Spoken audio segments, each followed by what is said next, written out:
One of the more useful findings in just the last few years of brain science is that when we are engaged with task-oriented doing, or when we are ruminating, daydreaming, spacing out, our mind is wandering, when we're caught up in the future or the past, when there's a strong sense of self, there tends to be a lot of activity in the midline of the cortex, the top of the head.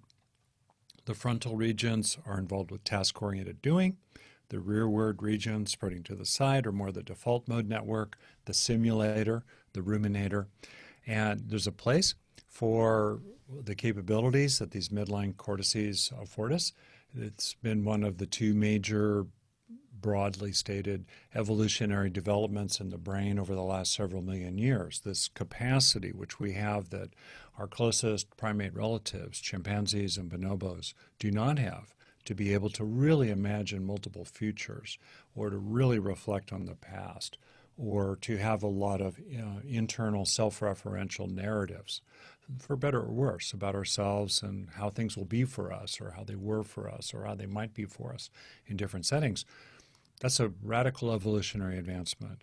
It, alongside the development of our social capabilities and their neurological basis for deep, deep empathy, bonding, gossip, politics, envy, altruism, deep compassion, wonderful love, etc. That's the second major advance of neurologically over the last several million years, for better and for worse, as our primary adaptation, some scientists would argue, is to group living as profoundly social primates.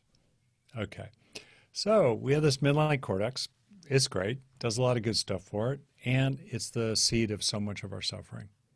It's the seat of so much stressful task doing, saturated with the sense of self. It's also the seat of all kinds of wandering, spacing out, and ruminating, resenting, rehashing conversations, building up a case against others, pounding on ourselves, beating ourselves up, et cetera, et cetera.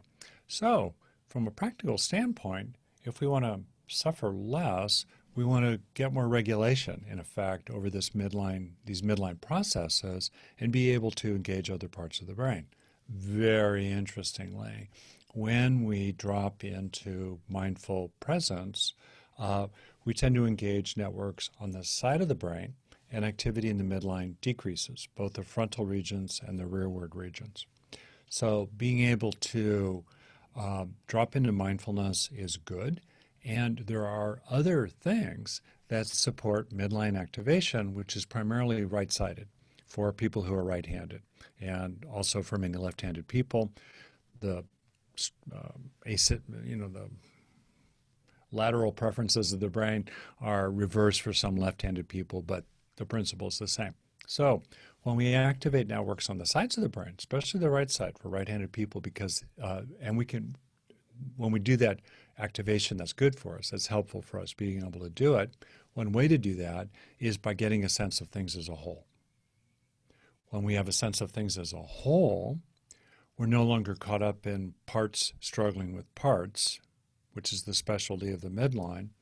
And when we get a sense of things as a whole, we engage the right hemisphere, which also quiets verbal activity, which tends to be left hemisphere centered, which also tends to reduce suffering, and the inner chatter that we get caught up in and which is reinforced again and again and again by many ordinary activities.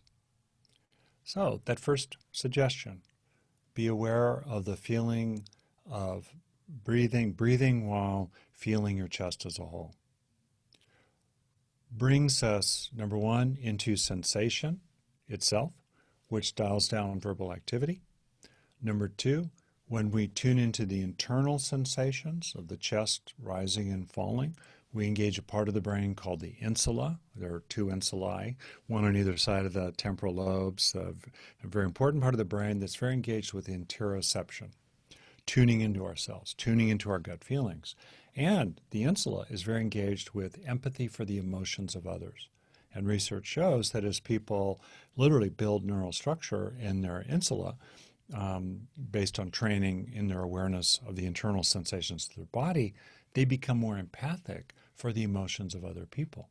That's a good bonus benefit. And as the insula activates or engages, it acts like kind of a circuit breaker and shuts down activity in the default mode network. Thus, less negative rumination, self-preoccupation, and ... suffering. Right there, one breath. Breathing while feeling your chest as a whole. And that instruction, being aware of your chest as a whole, which I extended for this advanced crew of teachers to be aware of the body as a whole, which is a really cool meditative practice to gradually help people widen out to their body as a whole.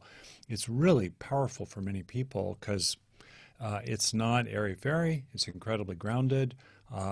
Some people are more able to do the sense of the body as a whole than others. I suspect people have a background in body-oriented practices, yoga, Pilates, Tai Chi, Qigong, and so forth, dance, are probably more able to tune into their body as a whole. If you think of it, when we're aware of a sight, we take it as a whole with many things in it. In much the same way, we can become aware of the field of sensation as a whole with many sensations in it. Pop, pop, pop. Along kind of like effervescent bubbles in a carbonated glass of carbonated water. Okay, so when we're aware of things as a whole, right there, bingo, we're working these lateral networks on the sides of the brain, especially in the right hemisphere, which reduces activity in the midline, brings us into the present, less mental time travel, less sense of self. Right there, breathing while feeling your chest as a whole.